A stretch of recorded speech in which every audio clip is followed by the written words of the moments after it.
আসসালামু আলাইকুম রহমতুল্লাহ। জান্নাতুল জীবন আপনাদের আজকে নিয়ে আসলো, দেখেন মাঠের মাঝখানে নিয়ে আসলো।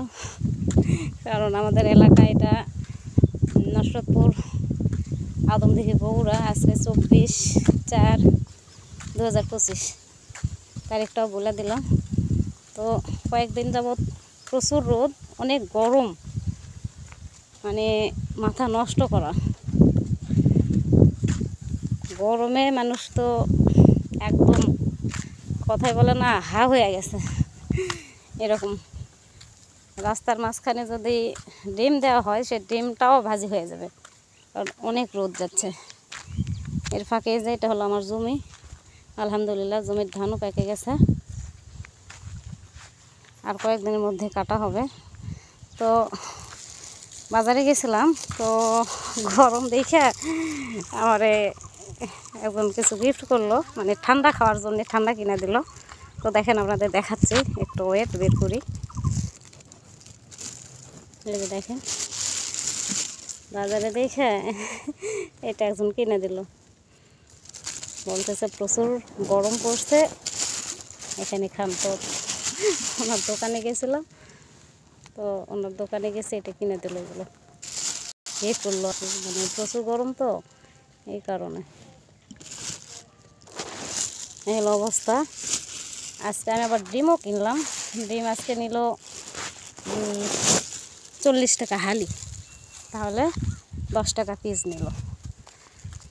মানে এই তো গরম, প্রচণ্ড গরমের মধ্যে রাস্তায় কোনো গাড়ি নাই। আমার নামা দিছে ওই সামনে, সেখান থেকে হাঁটতে হাঁটতে আসতেছি। তাই চিন্তা করলাম যে আপনাদেরও কিছু মুহূর্ত একসাথে উপভোগ করি।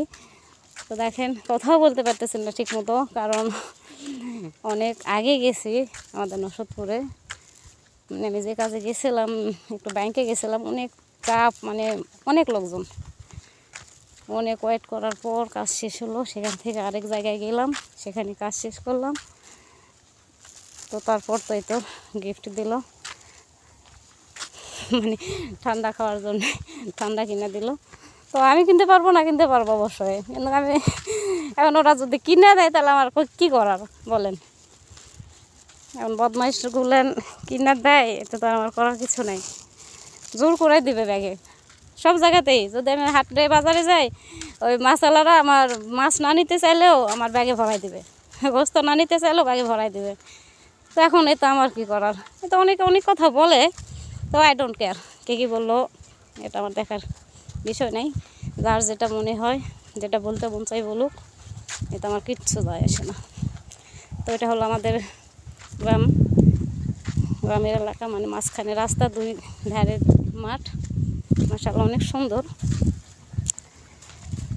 তো সবাইকে আমন্ত্রণ রইল, সামনে কুরবানি ঈদ আছে, সবাইকে ঈদের দাওয়াত রইল।